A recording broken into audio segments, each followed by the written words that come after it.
Alright, let's talk about the Fountainhead. I'm Andrew Martinez, this is Aviram Crow. Bert couldn't make it today. We'll keep him in our hearts. So let's talk about, how Rourke seems to finally be getting employed. How he now has 2 jobs within the next 3 chapters. Yeah, and he's finally making a name for himself, which is good. He's incorporating his own style. He's no longer just living. He's no longer surviving. He's starting to live, which I think is a very nice change. But he's still in his stubborn ways. He's still very stubborn.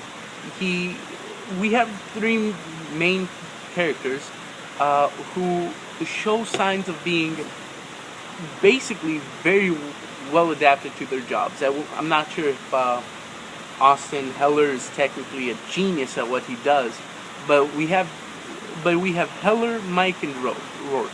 All seem to be loyal to each other as well. All seem to be very easily compatible. They're very social with one another, and we kind of get a sense, especially with Howard and Mike, that they're not social people, yet they have made this connection.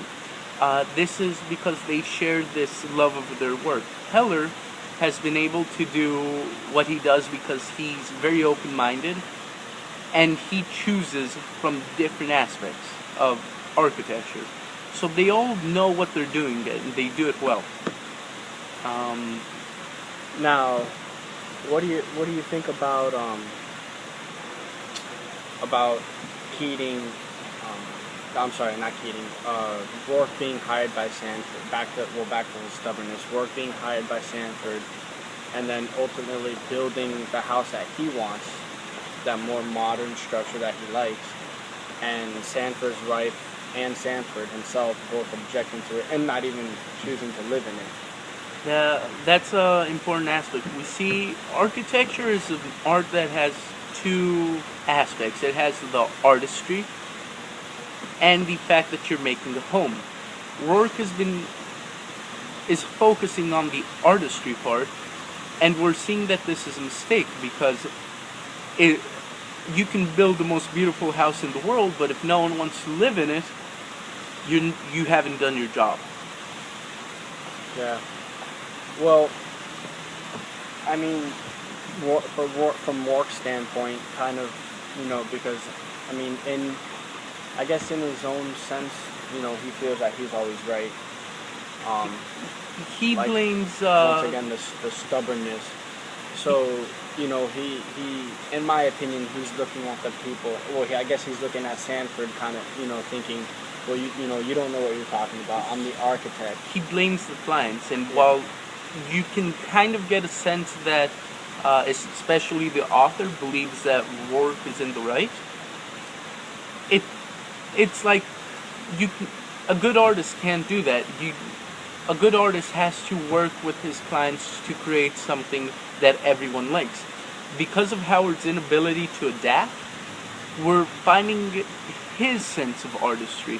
We're seeing his love of art, of architecture, but he's not the client. Yeah. And that's so let's go into the last theme here before we wrap it up. We're not wrapping it up. It's not 8 minutes yet? I don't think so. How much is it?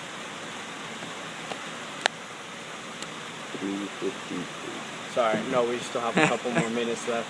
Alright, well, let's move on to the next theme. The manipulation of Miss Keating. Yeah, and I mean, I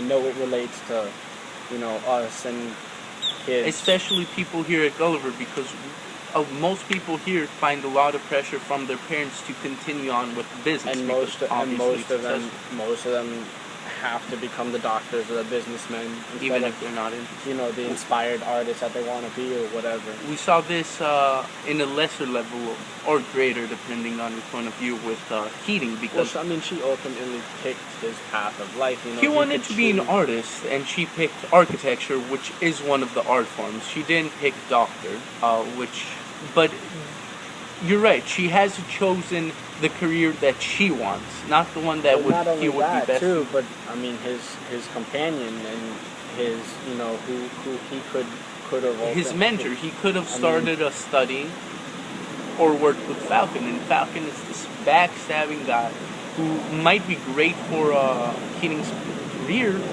but he's not a good person. And you see, and I do think that Miss Keating knew this.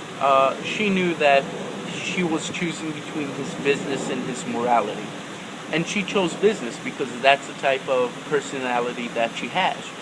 well, I mean, clearly she's picky about the people Keating wants to spend the rest of his life with because Katie and Keating stated before in other chapters finally had fallen in love and agreed to get married, but Mrs. Keating mocked it and ultimately didn't allow him, well, not didn't allow him, but enforced that he should not get married.